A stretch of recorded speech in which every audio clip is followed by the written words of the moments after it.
저는 올해로 65이 됐습니다. 경기도 평택에서 남편과 단둘이 살고 있죠. 아이들이 모두 자라서 독립한 뒤로는 조용한 시간을 보내고 있었어요.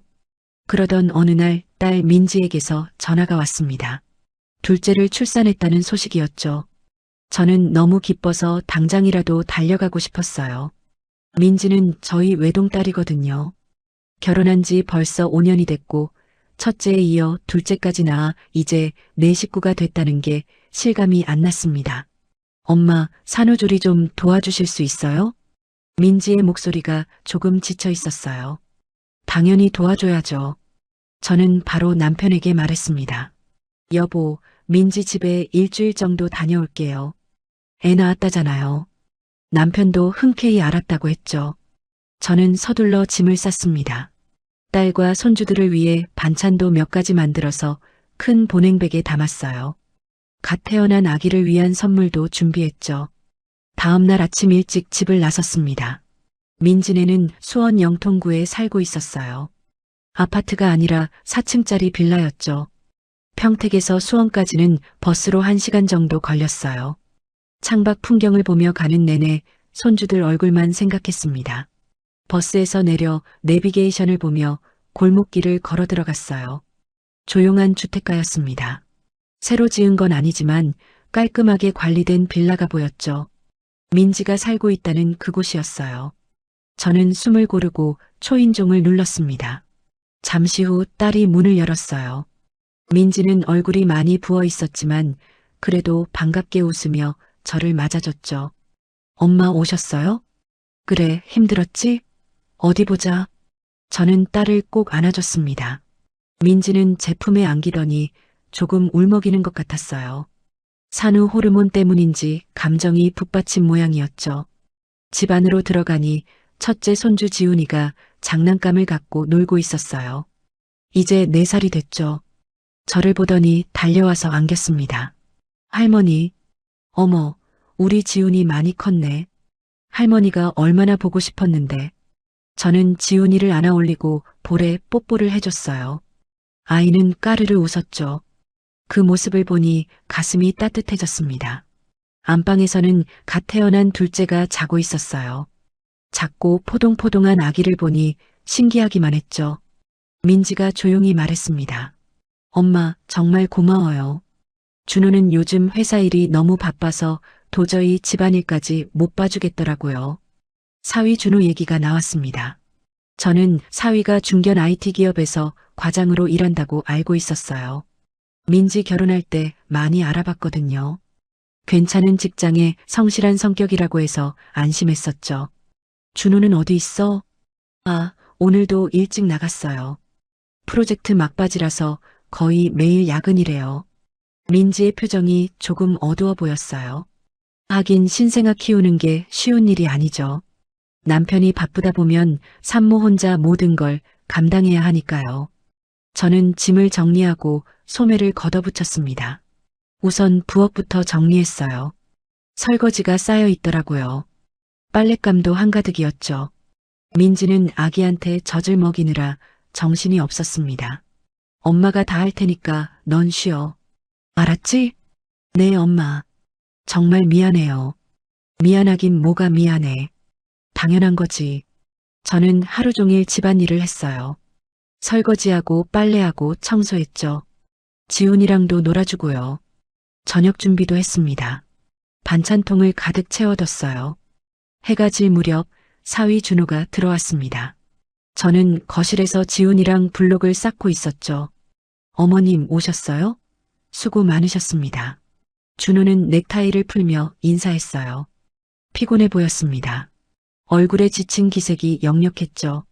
그래, 고생이 많구나. 밥은 먹었어? 아니요, 아직이요. 회사에서 일만 하다 왔어요.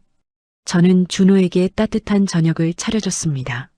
준호는 맛있게 먹더니 곧 방으로 들어가 버렸어요. 정말 바쁜가 봐요. 그날 밤 저는 거실 소파에서 잤습니다. 작은 빌라라 방이 2개뿐이었거든요.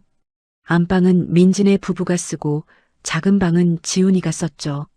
저는 소파가 편했어요. 둘째 날도 마찬가지였습니다. 준호는 새벽같이 나가서 밤늦게 들어왔죠.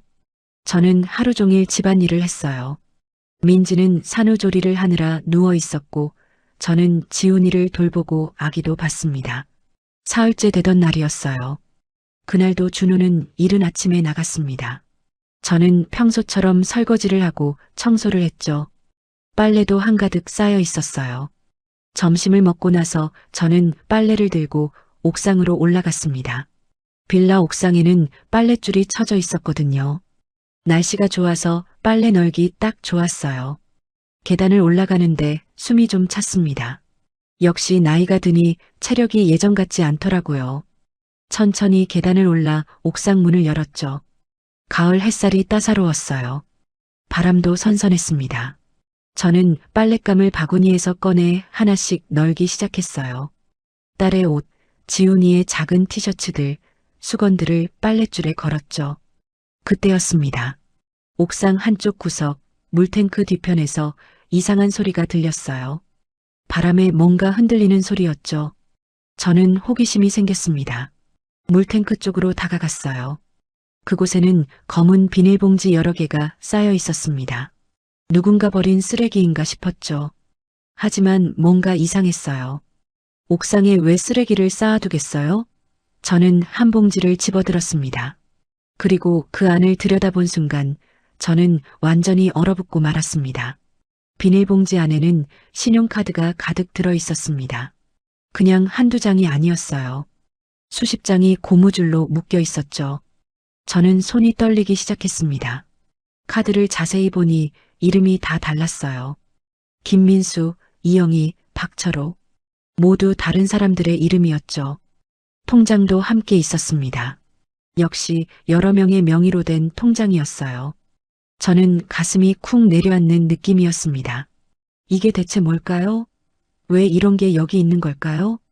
다른 봉지도 열어봤어요. 손이 너무 떨려서 제대로 풀기도 힘들었죠. 두 번째 봉지에는 신분증 사본들이 들어 있었습니다. 주민등록증, 운전면허증 복사본이 수북이 쌓여 있었어요. 도장도 있었습니다. 여러 사람의 이름이 새겨진 도장들이었죠. 저는 숨이 막혔어요. 이건 분명 정상적인 게 아니었습니다. 세 번째 봉지를 열었어요. 이번에는 서류 뭉치가 나왔습니다. A4 용지에 빼곡하게 인쇄된 대출 서류들이었죠. 저는 그중 한 장을 펼쳐봤어요. 서류 여백에 손으로 쓴 메모가 있었습니다. 대포통장이라는 글씨가 보였어요. 명의도용이라는 단어도 보였죠. 그리고 가장 충격적인 단어, 보이스피싱 일당이라는 글자가 적혀 있었습니다. 저는 그 자리에 주저앉을 뻔했어요. 무릎에 힘이 풀렸죠. 보이스피싱이라고요? 뉴스에서 본 그 사기 조직 말인가요? 손이 덜덜 떨렸지만 계속 서류를 넘겨봤습니다. 그리고 다음 장을 보는 순간 저는 비명을 지를 뻔했어요. 거기에 남편 이름이 적혀 있었습니다. 김철수. 제 남편의 이름이었어요. 주민등록번호까지 정확하게 메모되어 있었죠. 다음 장에는 딸 민지의 이름도 있었습니다. 이민지. 주민등록번호도 그대로 적혀 있었어요. 저는 온몸이 얼어붙는 것 같았습니다. 사위가 우리 가족의 개인정보를 이렇게 갖고 있다고요? 그것도 범죄 서류예요? 이게 대체 무슨 일인가요? 저는 서류를 더 넘겨봤어요. 남편과 딸의 명의로 이미 대출을 받은 흔적이 보였습니다. 금액도 적지 않았어요. 수백만 원씩 여러 건이었죠. 머릿속이 하얘졌습니다. 사위 준호가 이런 짓을 하고 있었다고요? 그 성실해 보이던 사위가요? IT 회사 과장이라던 사위가요? 저는 비닐봉지를 더듬거리며 다시 확인했어요. 혹시 제가 잘못 본 건 아닐까 싶었죠. 하지만 아니었습니다. 명백히 우리 가족의 정보였어요. 네 번째 봉지도 열어봤습니다. 이번에는 휴대폰이 여러 대 들어 있었어요. 저렴한 스마트폰들이었죠. 아마 범죄에 쓰는 전화기인 것 같았습니다. 다섯 번째 봉지에는 현금도 있었어요. 10,000원짜리 지폐가 묶음으로 여러 개 있었죠. 대충 봐도 수백만 원은 되는 것 같았습니다. 저는 손으로 입을 막았어요. 구역질이 날 것 같았죠. 사위가 이런 범죄자였다니. 우리 딸이 범죄자와 함께 살고 있었다니요. 그리고 가장 무서운 건 사위가 우리 가족을 범죄에 이용하고 있다는 사실이었습니다. 남편과 딸의 명의로 뭔가를 하고 있었던 거예요. 저는 떨리는 손으로 핸드폰을 꺼냈습니다. 증거를 남겨야 했어요. 이걸 그냥 넘어갈 수는 없었죠. 카메라를 켜고 서류들을 찍기 시작했습니다. 남편과 딸의 이름이 적힌 부분을 집중적으로 찍었어요. 신용카드들도 찍었죠. 통장도 찍었습니다. 사진을 찍는데 손이 너무 떨려서 초점이 제대로 안 맞았어요. 심호흡을 하고 다시 찍었습니다. 최대한 많은 증거를 남겨야 했죠. 그때였습니다. 아래층에서 문 여는 소리가 들렸어요. 현관문이 열리는 소리였죠. 누군가 집에 들어오고 있었습니다. 저는 심장이 멎는 줄 알았어요. 설마 준호인가요? 지금 시각은 오후 2시쯤이었어요. 회사에 있어야 할 시간이었죠. 어머님, 집에 계세요? 준호의 목소리였습니다. 예상보다 훨씬 일찍 돌아온 거예요. 저는 급히 핸드폰을 주머니에 넣었죠. 비닐봉지를 제자리에 놓아야 했어요. 하지만 손이 너무 떨려서 제대로 되지 않았습니다. 서류들이 바닥에 흩어졌죠. 저는 황급히 서류를 주워 담았어요. 순서가 뒤죽박죽이 됐지만 어쩔 수 없었습니다. 비닐봉지를 물탱크 뒤에 대충 던져놓고 일어섰어요. 계단으로 향했습니다. 빨래는 다 널지도 못했어요. 하지만 그런 건 중요하지 않았죠. 빨리 내려가야 했습니다. 옥상 문을 열고 계단으로 내려갔어요. 다리에 힘이 없어서 비틀거렸습니다. 난간을 붙잡고 천천히 내려갔죠. 3층 계단참에 도착했을 때였어요. 아래에서 올라오는 발소리가 들렸습니다. 준호가 계단을 올라오고 있었어요. 저는 그 자리에 멈춰 섰습니다. 도망갈 수도 없었죠. 잠시 후 준호와 마주쳤어요. 아, 어머님. 빨래 널러 가셨어요? 준호가 웃으며 물었습니다. 평소와 똑같은 표정이었어요. 아무것도 모르는 것 같았죠. 저는 입이 바짝 말랐습니다. 목소리가 나오지 않았어요. 고개만 끄덕였죠. 날씨가 쌀쌀한데 감기 조심하세요. 준호가 그렇게 말하며 제 옆을 지나갔습니다. 저는 난간을 꽉 붙잡고 있었어요. 무릎이 후들거렸죠.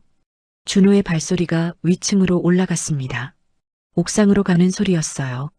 저는 급히 아래층으로 내려갔죠. 4층 집 앞에 도착했습니다. 손이 떨려서 문고리를 제대로 잡을 수가 없었어요. 몇 번 만에 겨우 문을 열고 안으로 들어갔습니다. 거실 소파에 주저앉았어요. 심장이 터질 것 같았습니다. 숨을 제대로 쉴 수가 없었죠. 민지가 안방에서 나왔습니다. 아기를 재우고 나온 모양이었어요. 엄마, 괜찮아요? 얼굴이 왜 그래요? 민지가 놀란 표정으로 물었습니다. 저는 아무 말도 할 수 없었어요.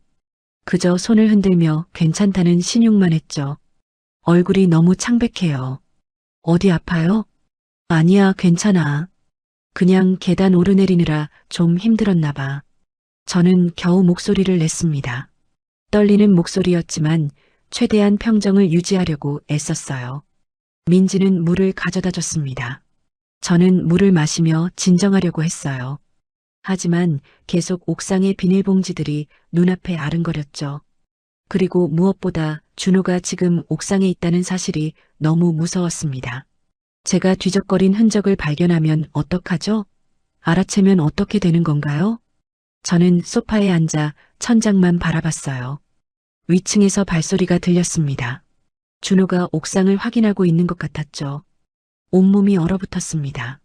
이 집에서 하루라도 빨리 나가야 한다는 생각뿐이었어요. 10분쯤 지났을까요? 위층에서 발소리가 멈췄습니다. 준호가 다시 계단을 내려오는 소리가 들렸어요. 저는 소파에 앉은 채 숨을 죽였죠. 현관문이 열리는 소리가 났습니다. 준호가 들어오고 있었어요. 저는 애써 태어난 척 텔레비전을 보는 신용을 했습니다. 어머님, 빨래는 다 널으셨어요? 준호가 물었습니다. 목소리가 평소와 똑같았어요. 의심하는 기색은 없어 보였죠. 아, 아니. 급히 내려와서 다 못 널었어. 나중에 다시 올라가려고. 저는 최대한 자연스럽게 대답했습니다. 하지만 제 목소리가 떨리는 게 느껴졌어요. 준호는 고개를 끄덕이더니 안방으로 들어갔습니다. 민지와 무슨 얘기를 나누는 소리가 들렸죠. 저는 가슴을 쓸어내렸어요. 일단 들키지는 않은 것 같았습니다. 하지만 안심할 수는 없었죠. 준호가 비닐봉지들을 자세히 확인했을 수도 있었어요. 저는 핸드폰을 꺼내 아까 찍은 사진들을 확인했습니다. 화장실에 간다는 핑계로 문을 잠그고 사진을 봤어요. 사진이 제대로 찍혔습니다. 남편과 딸의 이름이 선명하게 보였죠. 대출 서류도 잘 찍혔어요. 신용카드 사진도 있었습니다. 저는 사진들을 클라우드에 백업했습니다. 혹시 모를 상황에 대비해야 했죠. 핸드폰을 잃어버리거나 빼앗길 수도 있으니까요.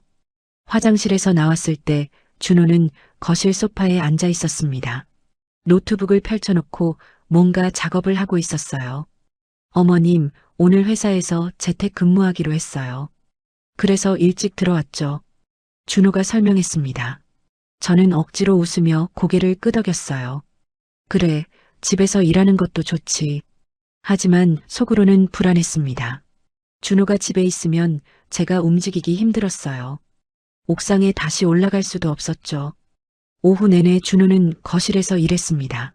저는 부엌에서 저녁 준비를 하며 준호를 힐끗힐끗 쳐다봤어요. 노트북 화면이 궁금했습니다. 무슨 일을 하고 있는 걸까요? 정말 회사 일을 하고 있는 건가요? 저는 양파를 썰다가 손을 베일 뻔했어요. 정신이 하나도 없었죠.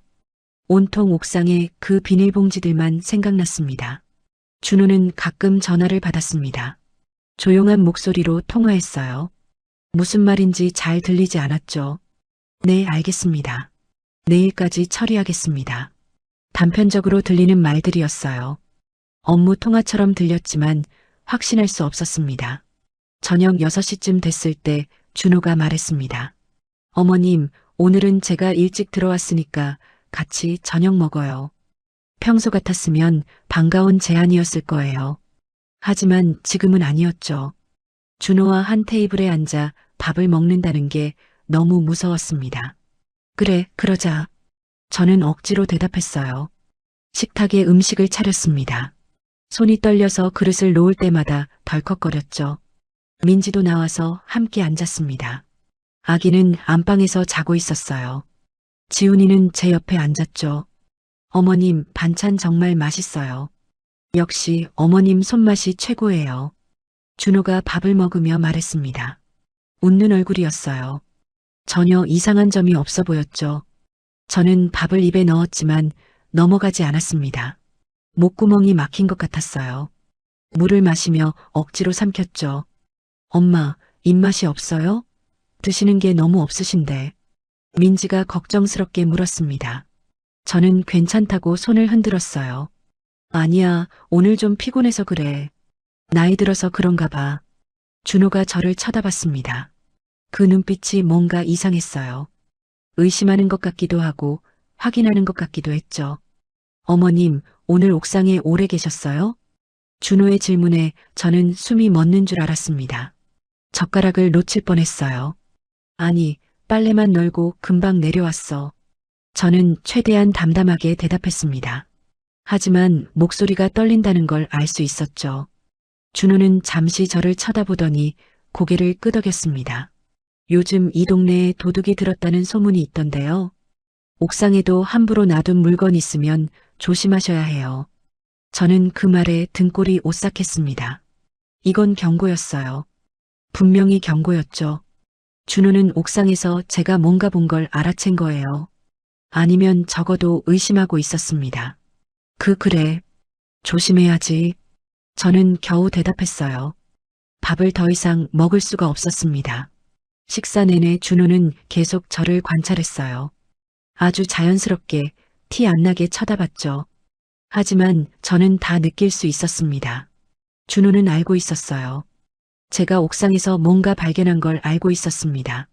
식사를 마치고 저는 설거지를 했어요. 그릇을 닦으면서도 손이 계속 떨렸죠. 접시 하나를 깨뜨릴 뻔했습니다. 준호는 다시 노트북 앞에 앉았어요. 일하는 척하면서 계속 저를 힐끔힐끔 쳐다봤습니다.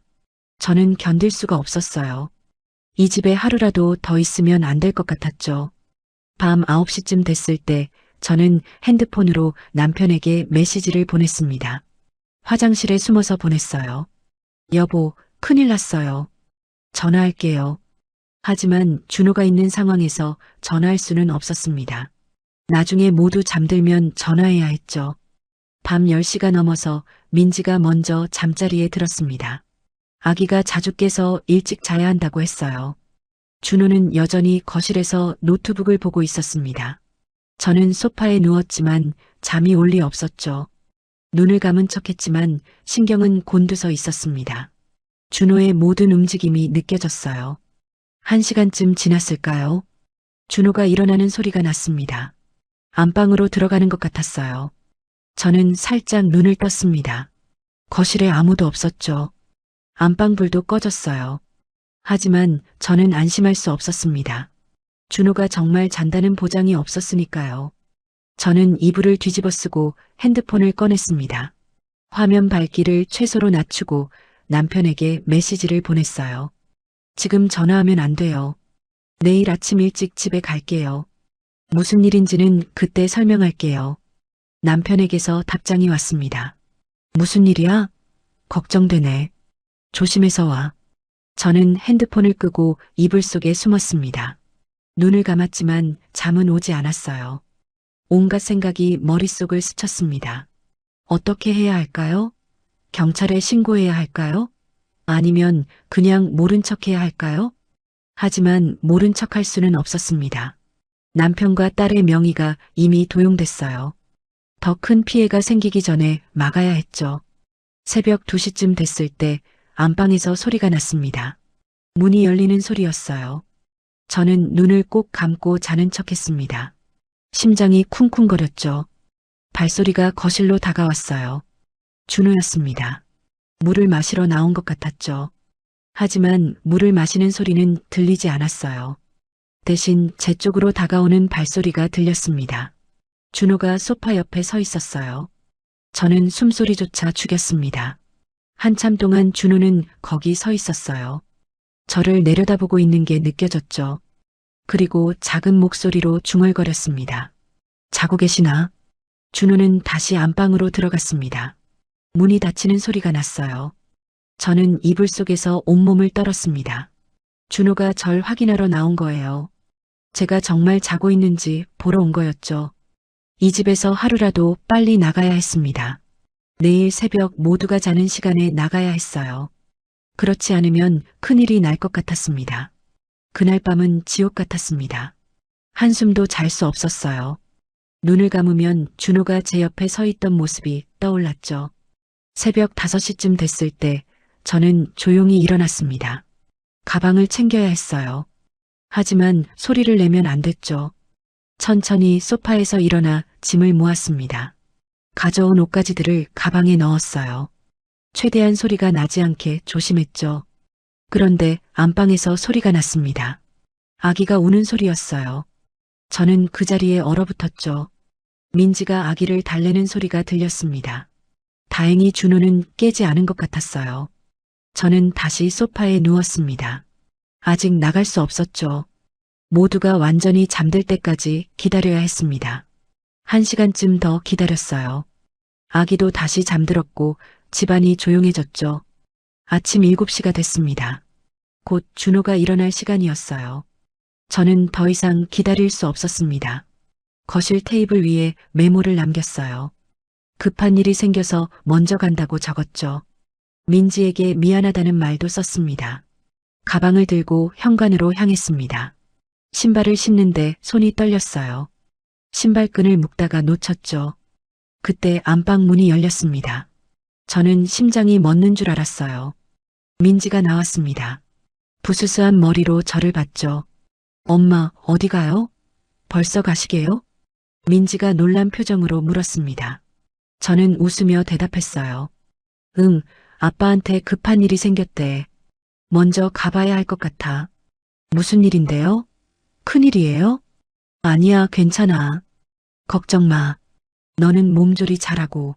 저는 서둘러 민지를 안아줬습니다. 딸을 안는데 눈물이 날 것 같았어요. 엄마, 정말 고마웠어요. 덕분에 큰 힘이 됐어요. 민지가 제 등을 토닥였습니다.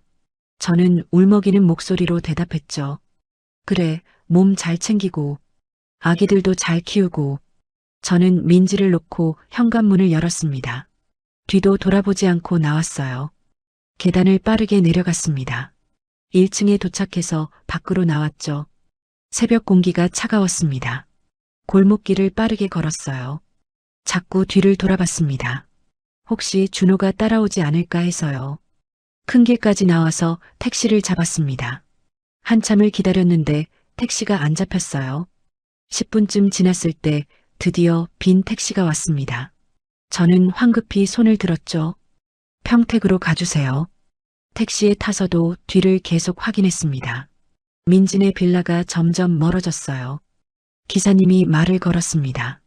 일찍 나오시네요. 무슨 급한 일 있으세요? 네, 집에 좀 급한 일이 있어서요. 저는 짧게 대답했습니다. 더 이상 대화하고 싶지 않았어요. 차창 밖을 보며 생각했습니다. 이제 어떻게 해야 할까요? 경찰에 신고해야 할까요? 하지만 신고하면 민지는 어떻게 되나요? 남편이 범죄자가 되면 딸과 손주들은요? 머릿속이 복잡했습니다. 하지만 한 가지는 확실했어요. 남편과 상의해야 했죠.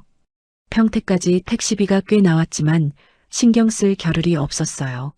집 앞에 도착했습니다. 현관문을 열고 들어가니 남편이 거실에 앉아 있었어요. 여보 왔어요? 무슨 일이야? 남편이 걱정스런 표정으로 물었습니다. 저는 가방을 내려놓고 남편 옆에 앉았어요. 여보, 큰일 났어요. 정말 큰일이에요. 저는 떨리는 목소리로 모든 걸 설명했습니다. 옥상에서 발견한 비닐봉지들, 신용카드와 통장들, 그리고 우리 가족의 개인정보까지요. 남편은 점점 얼굴이 굳어졌어요.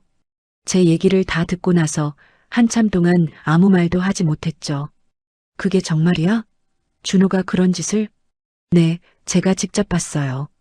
사진도 찍어뒀고요. 저는 핸드폰을 꺼내 사진들을 보여줬습니다. 남편은 사진을 보더니 얼굴이 창백해졌어요. 이게 내 이름이잖아. 민지 이름도 있고. 남편이 떨리는 손으로 핸드폰을 넘겨봤습니다. 대출 서류를 보더니 한숨을 쉬었죠. 당장 확인해 봐야겠어. 남편은 노트북을 켰습니다. 신용정보 조회 사이트에 접속했어요. 본인 인증을 하고 신용정보를 조회했습니다. 화면에 정보가 떴죠. 남편의 얼굴이 점점 굳어졌습니다. 저도 옆에서 화면을 봤어요. 대출 내역이 여러 건 있었습니다. 남편이 전혀 모르는 대출이었죠. 소액 대출이 사건이나 있었어요. 이게 뭐야? 내가 이런 대출 받은 적 없는데. 남편이 당황한 목소리로 말했습니다. 연체 기록도 있었어요. 민지 것도 확인해봐요. 저는 남편에게 말했습니다. 남편은 민지의 주민등록번호를 입력했어요. 민지의 신용정보도 조회했습니다. 역시 모르는 대출이 3건 있었죠. 이건 명백한 명의도용이야. 사기야. 남편이 주먹으로 테이블을 쳤습니다. 화가 난 표정이었어요. 그 자식이 우리 가족을 이용한 거야. 감히 우리를. 저는 남편의 손을 잡았습니다. 같이 화를 내봤자 소용없었어요. 여보, 진정해요. 지금 어떻게 해야 할지 생각해봐야죠. 남편은 한참 동안 생각하더니 말했습니다. 경찰에 신고해야 해. 이건 범죄야. 하지만 민지는요? 남편이 경찰에 잡히면 민지랑 애들은 어떡해요? 저는 걱정스럽게 물었습니다. 남편도 난처한 표이었어요. 그래도 신고는 해야지. 우리만 당하고 끝날 문제가 아니야. 준호가 다른 사람들한테도 이런 짓 하고 있을 거야. 남편 말이 맞았습니다. 옥상에 있던 수십 장의 신용카드와 통장들을 생각하면요. 민지한테는 얘기해야 할까요? 저는 조심스럽게 물었습니다. 남편은 고개를 저었어요. 일단 우리가 먼저 확인하고 결정하자. 민지는 아직 산후조리 중이잖아. 저희는 그날 하루 종일 고민했습니다. 경찰에 신고할지 아니면 다른 방법을 찾을지요. 저녁이 됐을 때 민지에게서 전화가 왔습니다. 저는 전화를 받았어요. 엄마, 무사히 도착하셨어요? 응, 잘 왔어. 너는 괜찮니? 네, 괜찮아요. 근데 준호가 오늘 이상하게 행동해요. 민지의 말에 저는 긴장했습니다. 뭐가 이상한데? 자꾸 엄마 얘기를 물어봐요. 왜 갑자기 가셨냐고, 무슨 일 있었냐고요. 준호가 의심하고 있는 게 분명했습니다. 저는 최대한 평정을 유지하며 대답했어요. 아빠가 몸이 안 좋아서 급히 온 거야. 걱정 마. 그래요? 아빠 많이 아프세요? 아니, 괜찮아. 너는 몸조리나 잘해. 전화를 끊고 나서 저는 남편을 봤습니다. 남편도 심각한 표정이었어요. 준호가 눈치챈 것 같아. 저도 그렇게 생각해요. 어떡하죠? 내일 아침 바로 경찰서 가자. 더 이상 미룰 수 없어. 남편이 단호하게 말했습니다. 저도 고개를 끄덕였어요. 그날 밤도 잠을 이룰 수 없었습니다. 내일 경찰서에 가면 어떻게 될까요? 준호는 체포될 거예요. 민지는 충격을 받을 거고요.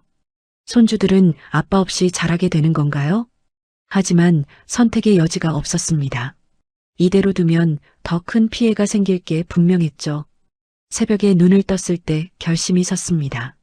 오늘 경찰서에 가야 해요. 가족을 지켜야 했습니다. 새벽 6시에 일어났습니다. 남편도 이미 깨어 있었어요. 어젯밤 잠을 제대로 못 잤는지 얼굴이 피곤해 보였죠. 여보, 오늘 바로 경찰서 가야 해요. 저는 남편에게 말했습니다. 남편도 고개를 끄덕였어요. 그래, 준비하자. 증거 사진 다 있지? 네, 핸드폰에 다 저장돼 있어요. 클라우드에도 백업해뒀고요. 저희는 간단히 아침을 먹었습니다. 밥이 목으로 넘어가지 않았지만 억지로 먹었어요. 8시쯤 됐을 때 민지에게서 전화가 왔습니다. 저는 전화를 받지 않았어요. 지금 통화하면 목소리가 떨릴 게 분명했죠. 대신 문자를 보냈습니다. 아빠 간호하느라 바쁘다고 적었어요. 나중에 전화하겠다고도 썼죠. 9시가 되기 전에 집을 나섰습니다. 가까운 경찰서까지는 걸어서 20분 정도 거리였어요. 날씨가 쌀쌀했습니다. 가을바람이 차갑게 불었죠. 저는 남편 손을 꼭 잡았어요. 여보, 우리가 잘하는 거 맞죠? 남편이 제 손을 더 세게 잡았습니다. 맞아. 이게 옳은 일이야. 걱정 마. 경찰서가 보였습니다. 2층짜리 건물이었어요. 입구에 경찰차 몇 대가 세워져 있었죠. 저희는 숨을 크게 들이마시고 안으로 들어갔습니다. 민원실에 경찰관이 앉아 있었어요.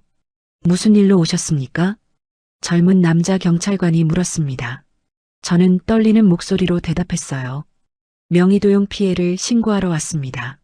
경찰관의 표정이 진지해졌습니다. 이쪽으로 앉으세요. 자세한 얘기 들어보겠습니다. 저희는 상담실로 안내받았습니다. 작은 방이었어요. 테이블과 의자가 있었죠. 경찰관이 노트북을 켰습니다. 신고 접수를 위한 준비였어요. 피해 내용을 말씀해 주세요. 저는 처음부터 차근차근 설명했습니다. 딸의 산후조리를 도우러 갔던 것, 빌라 옥상에 올라갔던 것, 그리고 그곳에서 발견한 비닐봉지들까지요. 경찰관은 진지하게 듣더니 물었습니다. 증거가 있으십니까? 네, 사진을 찍어뒀습니다. 저는 핸드폰을 꺼내 사진들을 보여줬어요. 경찰관이 사진을 하나하나 확인했습니다. 이건 심각한 사안이네요. 보이스피싱 조직과 연루된 것 같습니다. 경찰관이 말했습니다. 그리고 상급자를 불렀어요. 잠시 후 형사 한 분이 들어왔습니다. 40대쯤 돼 보이는 남자였어요. 제가 김 형사입니다. 처음부터 다시 설명해 주시겠습니까? 저는 다시 한번 자세히 설명했습니다. 형사님은 메모하며 들었어요. 사위분이 어디 사시죠? 수원 영통구입니다. 빌라 4층에 살아요. 주소 정확히 아십니까? 남편이 핸드폰에서 주소를 찾아 알려줬습니다. 형사님이 컴퓨터에 입력했어요. 신용정보도 확인하셨다고 했죠? 네, 저희 모르게 대출이 여러 건 실행돼 있었습니다. 남편이 노트북에서 조회한 결과를 프린트해온 걸 보여줬어요. 형사님이 서류를 살폈습니다. 이건 명백한 명의도용입니다. 그리고 보이스피싱 조직 연루 정황도 있고요. 형사님이 심각한 표정으로 말했습니다. 신고인분들께서는 사위분을 고소하시는 겁니까? 그 질문에 저는 말문이 막혔습니다. 남편도 잠시 망설였어요. 저희 딸이 있습니다. 손주도 둘이고요. 신생아도 있어요. 제가 떨리는 목소리로 말했습니다. 형사님이 고개를 끄덕였어요. 이해합니다. 하지만 범죄 사실이 명백하면 수사는 진행될 수밖에 없습니다. 딸은 아무것도 몰라요. 남편이 이런 짓 하는 줄 전혀 몰랐을 거예요. 그 부분은 조사해 보겠습니다. 일단 현장 확인부터 해야 할 것 같습니다. 형사님이 전화를 걸었습니다. 수원 관할 경찰서에 연락하는 것 같았어요. 통화를 마친 형사님이 말했습니다. 오늘 오후에 현장 확인 들어가겠습니다. 혹시 사위분이 눈치챘을 가능성이 있습니까? 저는 고개를 끄덕였어요. 제가 집을 급하게 나왔거든요. 의심하고 있을 수도 있어요. 그러면 서둘러야겠네요. 증거물을 옮길 수 있으니까요. 형사님이 빠르게 움직이기 시작했습니다. 동료들에게 연락하고 준비했어요. 저희는 진술서를 작성했습니다. A4 용지 여러 장에 걸쳐 자세히 적었죠. 시간이 얼마나 지났을까요? 점심때가 됐을 때 형사님이 다시 왔습니다. 수원 쪽에서 영장 발부받고 있습니다. 오후 2시쯤 현장 투입 예정입니다. 저희도 가야 하나요? 남편이 물었습니다. 형사님이 고개를 저었어요. 아니요. 일단은 저희가 먼저 확인하겠습니다. 신고인분들은 연락 가능하게만 대기해 주세요. 저희는 경찰서를 나왔습니다. 이제 모든 게 시작된 거예요. 집으로 돌아와서 저는 소파에 주저앉았습니다. 온몸에 힘이 다 빠진 것 같았어요. 남편도 옆에 앉았습니다. 저희는 아무 말 없이 앉아 있었죠. 오후 1시쯤 민지에게서 전화가 왔습니다. 이번에는 받지 않을 수 없었어요. 엄마, 왜 전화 안 받으셨어요? 걱정했잖아요. 민지의 목소리가 불안해 들렸습니다. 미안해, 아빠 병원 데려갔다 오느라 정신없었어. 아빠 많이 편찮으세요? 아니야, 괜찮아. 검사만 받고 왔어. 거짓말을 하는 게 너무 괴로웠습니다. 하지만 지금은 말할 수 없었어요. 엄마, 근데 준호가 오늘 이상해요. 민지가 조용히 말했습니다. 제 심장이 빠르게 뛰기 시작했어요. 뭐가 이상한데? 아침부터 계속 전화 받고 어디론가 나가려고 해요. 되게 급해 보여요. 준호가 눈치챈 게 분명했습니다. 증거물을 옮기려는 걸까요? 민지야, 엄마가 할 말이 있는데. 저는 말하려다가 멈췄습니다. 지금 전화로 말하면 안 될 것 같았어요. 무슨 말인데요? 아니야, 나중에 할게. 너는 몸조리 잘하고 있어. 전화를 끊고 저는 남편을 봤습니다. 준호가 움직이고 있대요. 어떡하죠? 남편이 급히 형사님께 전화했습니다. 상황을 설명했어요. 알겠습니다. 바로 출동하겠습니다. 형사님의 대답이 들렸습니다. 저는 시계를 봤어요. 오후 1시 반이었습니다. 경찰이 도착하기 전에 준호가 증거물을 다 치우면 어떡하죠? 핸드폰을 꽉 쥐고 기다렸습니다. 시간이 너무 느리게 갔어요. 2시가 됐습니다. 3시가 됐어요. 아무 연락이 없었죠. 저는 불안해서 미칠 것 같았습니다. 거실을 왔다 갔다 하며 핸드폰만 들여다봤어요. 3시 반쯤 됐을 때 형사님에게서 전화가 왔습니다. 신고인분 현장 확인 완료했습니다. 어떻게 됐어요? 용의자 긴급 체포했습니다. 증거물도 확보했고요. 저는 안도의 한숨을 내쉬었습니다. 동시에 가슴이 무너지는 것 같았어요. 준호가 체포됐다는 건 민지가 곧 알게 된다는 뜻이었죠. 딸분께는 현장에서 설명드렸습니다. 많이 놀라셨어요. 형사님의 말에 저는 눈물이 났습니다. 저희 딸은 정말 아무것도 몰랐어요. 네, 그건 저희도 확인했습니다. 부인은 피해자입니다. 전화를 끊고 저는 울기 시작했습니다. 남편이 저를 안아줬어요. 잘한 거야. 우리가 잘한 거야. 남편도 목소리가 떨리고 있었습니다. 저희는 한참 동안 그렇게 앉아 있었어요. 모든 게 끝난 것 같았지만 동시에 새로운 시작이었죠. 저녁 무렵 민지에게서 전화가 왔습니다. 울음 섞인 목소리였어요. 엄마, 단 한마디만 하고 민지는 울기 시작했습니다. 저도 같이 울었어요. 미안해, 민지야. 정말 미안해. 엄마가 왜 미안해요? 엄마 덕분에 알게 된 거잖아요. 민지가 울면서 말했습니다. 집으로 올래? 애들 데리고 오렴. 네, 갈게요. 금방 갈게요. 그날 밤 민지는 두 아이를 데리고 평택집으로 왔습니다. 저희는 딸과 손주들을 꼭 안아줬어요. 긴 밤이 시작됐습니다. 민지가 집에 도착했을 때는 밤 9시쯤이었습니다. 아기를 안고 지훈이 손을 잡은 채였어요. 얼굴이 퉁퉁 부어 있었죠. 저는 딸을 보자마자 눈물이 쏟아졌습니다. 민지도 제 품에 안기더니 소리내어 울었어요. 엄마, 저 정말 몰랐어요. 아무것도 몰랐어요. 알아. 내 잘못이 아니야. 저희는 한참 동안 서로를 안고 울었습니다. 남편도 옆에서 같이 울고 있었어요. 지훈이가 할머니 다리를 붙잡으며 물었습니다. 할머니, 왜 울어요? 아빠는 어디 갔어요? 그 말에 민지가 더 울음을 터뜨렸습니다.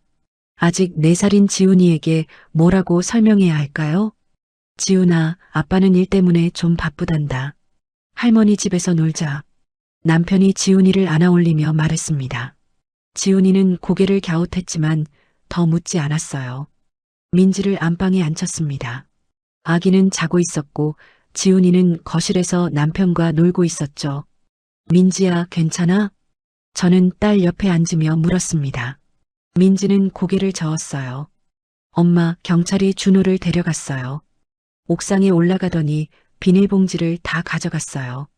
민지가 떨리는 목소리로 말했습니다. 준호가 뭐라고 하던? 아무 말도 안 했어요. 그냥 고개만 숙이고 있었어요. 저를 쳐다보지도 않았어요. 민지는 다시 울기 시작했습니다.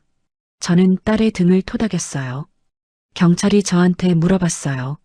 남편이 무슨 일 하는지 아냐고요. 뭐라고 했어? 회사 다닌다고 했죠. IT 회사 과장이라고요. 그랬더니 형사님이 이상한 표정을 지으시더라고요. 민지가 손으로 얼굴을 감쌌습니다. 준호가 2년 전에 회사에서 잘렸대요. 횡령 혐의로요. 저는 정말 몰랐어요. 그 말에 저는 충격을 받았습니다. 2년 전이면 민지가 첫째를 임신했을 때였어요. 그럼 그동안 준호는 뭐 했던 거야? 보이스피싱 조직에서 일했대요. 중간 관리자였대요. 민지가 떨리는 목소리로 말했습니다. 경찰이 보여준 서류에 우리 가족 정보가 다 있었어요. 엄마, 아빠, 저까지요. 알아, 엄마가 옥상에서 봤어. 저는 민지의 손을 꼭 잡았습니다. 준호가 우리 명의로 대출을 받았대요. 저도 몰랐어요. 제 명의로 3건이나 대출받았대요. 민지가 고개를 떨궜습니다. 생활비는 어떻게 했어? 준호가 돈을 줬잖아. 그게 다 범죄로 번 돈이었던 거예요. 저는 남편이 열심히 일한다고 생각했어요. 민지는 자책하듯 말했습니다. 내 잘못이 아니야. 넌 속은 거야. 저는 딸을 다시 안아줬어요. 민지는 제 품에서 한참을 울었습니다. 다음 날 아침 형사님에게서 연락이 왔습니다. 경찰서로 와달라는 내용이었어요. 저와 남편 그리고 민지가 함께 경찰서로 갔습니다. 아이들은 이웃집에 부탁했죠.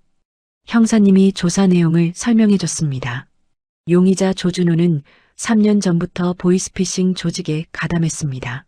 형사님이 서류를 펼치며 말했습니다. 처음에는 대포통장 모집책으로 시작했고 나중에는 중간 관리자가 됐습니다. 그럼 우리 가족 정보는 언제부터 악용한 거예요? 남편이 물었습니다. 결혼 직후부터입니다. 처가 식구들의 개인정보를 조금씩 빼냈습니다. 형사님의 말에 민지가 고개를 숙였어요. 주민등록 등본도 몰래 떼고 인감증명서도 위조했습니다. 위조요?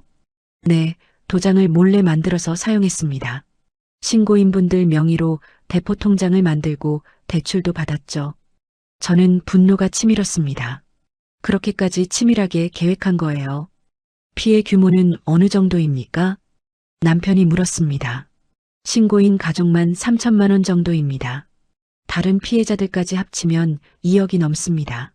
형사님이 심각한 표정으로 말했습니다. 조직원들도 검거했습니까? 네, 어젯밤에 일제히 검거했습니다. 총 8명입니다. 형사님이 사진을 보여줬습니다. 준호와 함께 찍힌 남자들이었어요. 이들은 전국적으로 활동했습니다. 주로 노인들을 대상으로 사기를 쳤죠. 민지가 얼굴을 손으로 가렸습니다.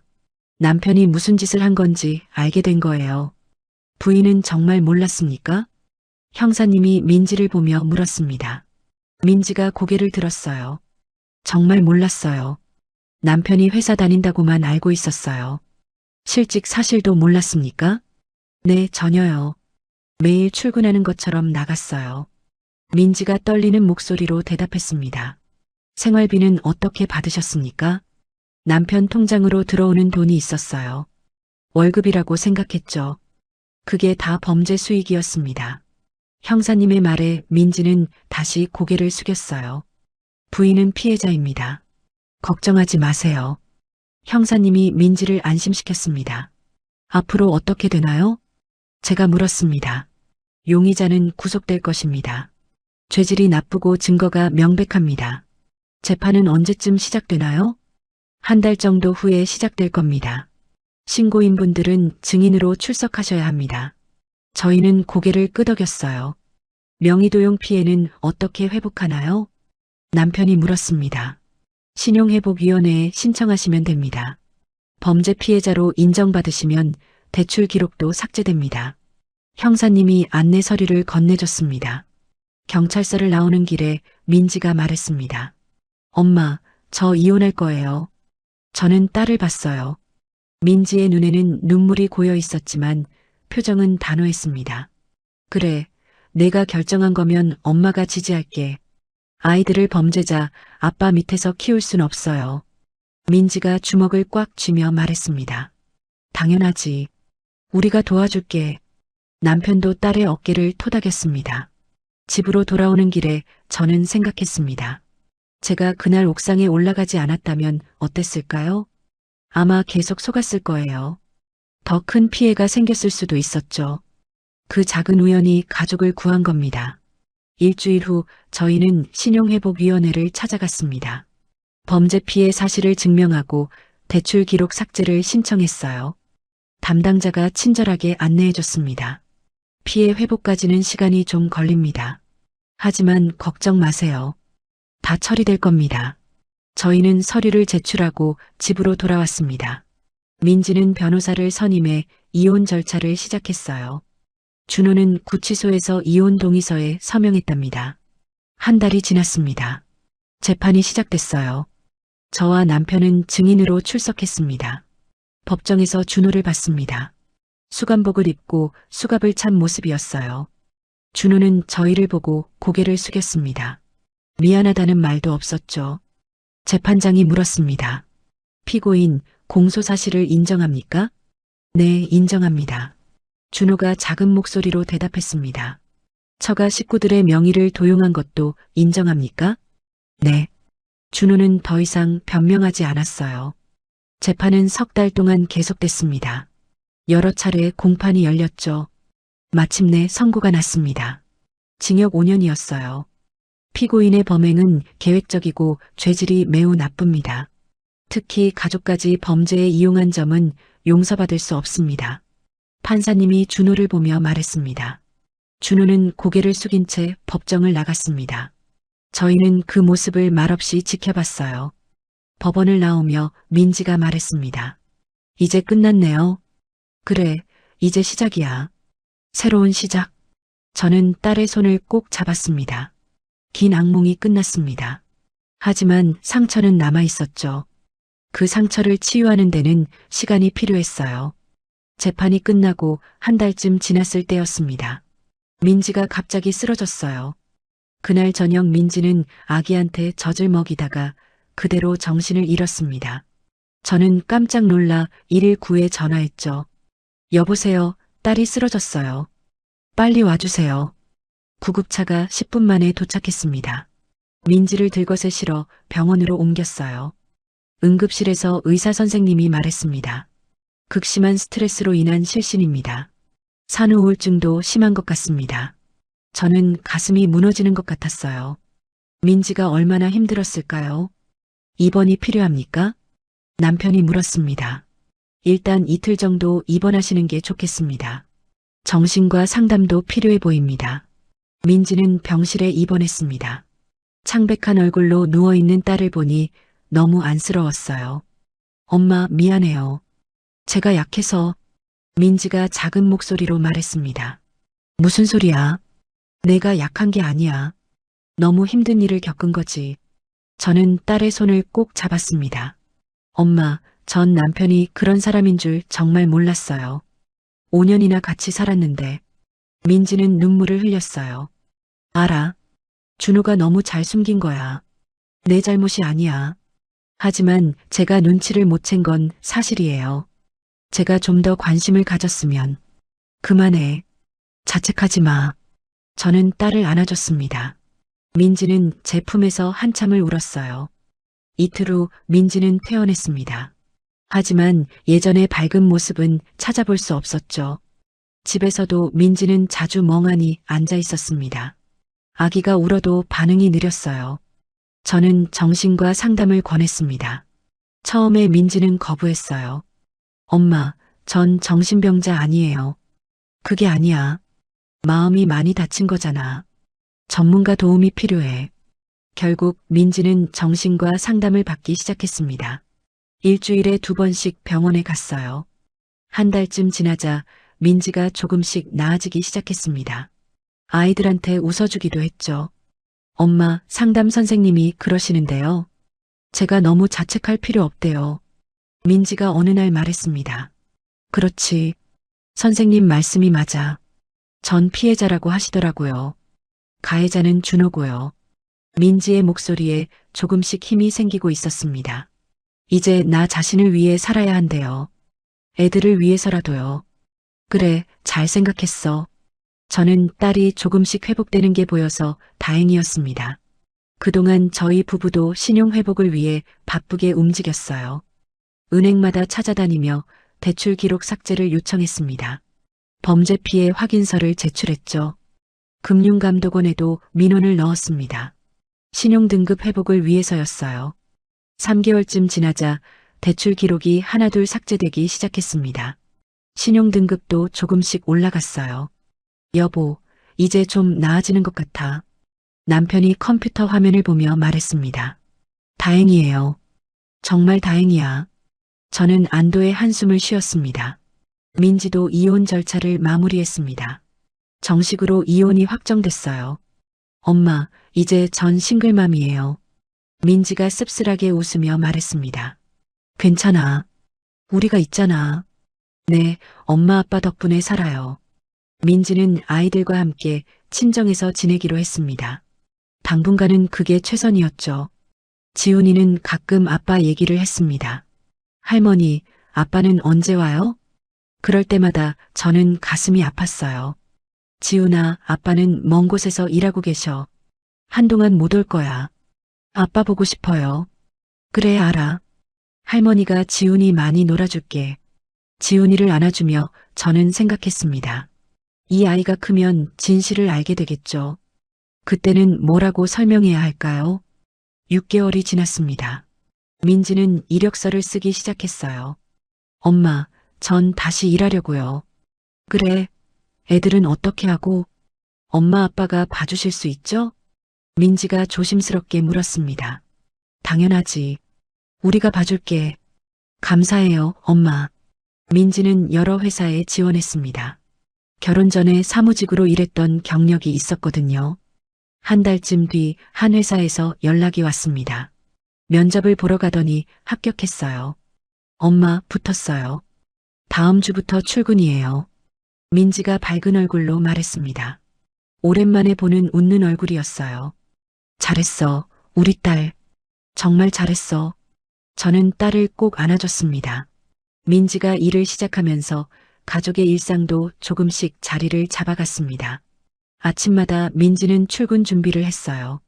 저는 아이들을 돌봤죠. 지훈이를 어린이집에 보내고 아기는 제가 낮 동안 돌봤습니다. 힘들었지만 보람이 있었어요. 딸이 조금씩 자립하는 모습을 보니 뿌듯했죠. 저녁이면 민지가 퇴근해서 아이들과 시간을 보냈습니다. 예전보다 훨씬 밝아진 얼굴이었어요. 어느 날 저녁 민지가 말했습니다. 엄마, 그날 엄마가 옥상에 올라가지 않았다면 어땠을까 생각했어요. 저는 민지를 봤어요. 그랬으면 계속 속았겠지. 맞아요. 더 큰 피해가 생겼을 거예요. 민지가 고개를 끄덕였습니다. 엄마가 그날 빨래를 널러 가신 게 정말 다행이에요. 그러게. 그게 작은 기적이었던 것 같아. 저는 그날을 떠올렸습니다. 옥상에서 비닐봉지를 발견했던 그 순간을요. 만약 제가 옥상에 올라가지 않았다면요. 만약 비닐봉지를 열어보지 않았다면요. 엄마 덕분에 우리 가족이 살았어요. 민지가 제 손을 잡았습니다. 아니야. 우리 모두가 함께 이겨낸 거야. 저는 딸의 손을 꼭 잡았어요. 1년이 지났습니다. 이제 저희 가족은 새로운 일상에 적응했어요. 민지는 회사에서 인정받으며 일하고 있었습니다. 아이들도 잘 자라고 있었죠.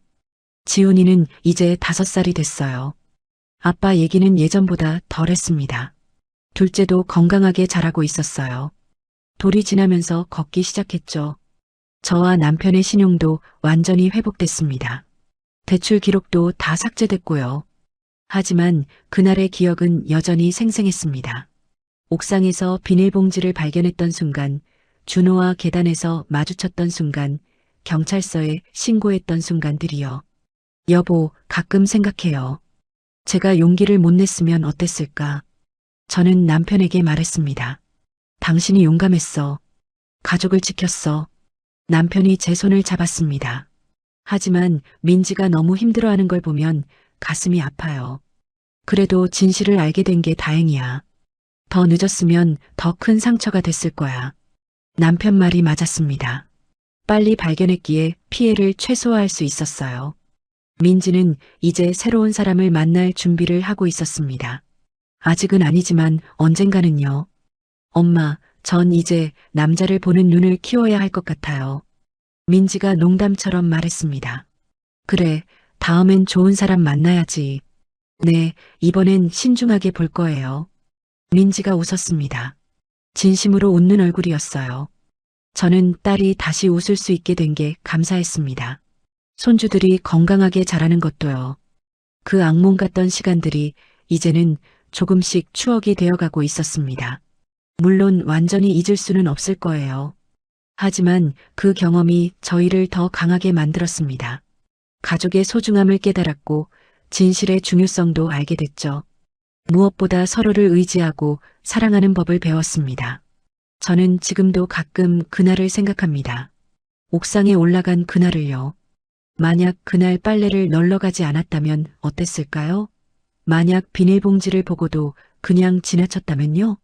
하지만 그런 가정은 의미가 없었습니다. 제가 발견했고 신고했고 가족을 지켰으니까요. 지금 이 순간이 중요했습니다. 민지와 아이들이 행복하게 사는 것, 저희 가족이 함께 있는 것이요. 저는 거실에서 손주들과 놀고 있는 민지를 봤습니다. 웃으며 아이들을 안아주는 딸의 모습을요. 그 모습이 저는 너무 고마웠습니다. 깨어진 일상이었지만 저희는 다시 일어섰으니까요. 함께 상처를 치유하고 함께 새로운 길을 걷고 있었습니다. 그것으로 충분했습니다. 저희 가족은 괜찮을 거예요. 분명히요.